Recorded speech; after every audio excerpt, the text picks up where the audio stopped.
pânico aqui, horas de pânico. Você começou a filmar, só depois Aqui, ó, Gabriele. E você, aqui, ó? Vamos pular a janela! Vamos pular a janela!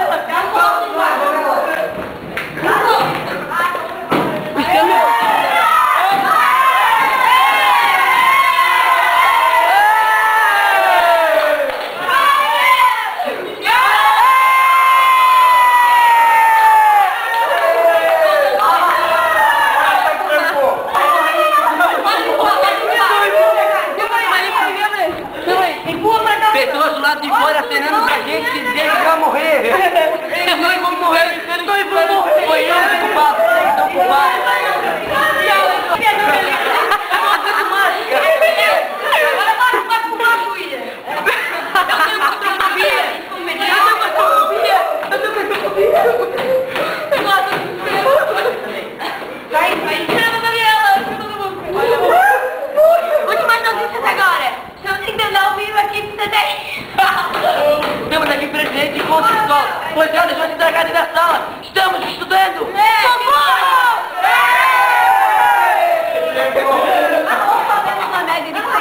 Desculpa. Mano, eu vou ficar quieto, professora. Porque nós estamos ameaçados de extinção. Bocão não. Meu Deus. Não podemos espirrar. Ouviu a ameaça? Não desespero total. Socorro.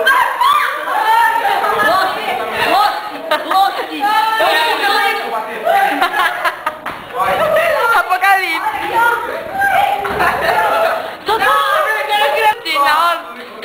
Ao reino. E o desespero, minha filha? Vejam, alunos tentando tirar a porta. O que é isso? Isso não é um escola. O que é isso? Não, Carlos.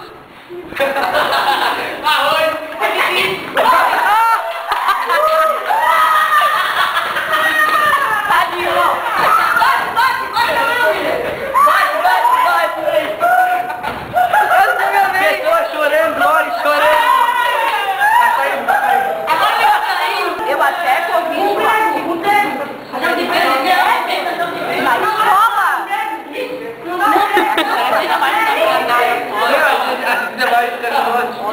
Pula no YouTube. Orkut. Alunos do nono ano ficam trancados durante a última aula do dia 14 de março. Quem estava na sala era a professora de português Sônia. Mas não vamos estar aqui discutindo. Mas a gente tá fazendo. Não. Alunos do nono. Ô, William, bate como gente, cara. Segura ali. Sai. Segura. Sai, Ó, vem alguém com a mão pequena aqui, bota, segura aqui. Não quero ser pior. Sai de cima, gente. Foda-se o campeão, vamos ficar preso dentro. A madeira eu tô falando. Deixa eu firmar a mão, ô Arthur. Não tá em pé com a madeira? Meu Deus do céu. Não interessa. Peraí, de novo. Olha o desespero dos alunos. Tá filmando? Olha o desespero dos alunos. Horas de fome. O desespero dos alunos. Pediu um alicate pra jogar pela janela. É muita fome. Peraí, vai. O Rafael tá vermelho. Aqui, ó. Cuidado nos dedos. Agora já quebrou mesmo. Agora foi.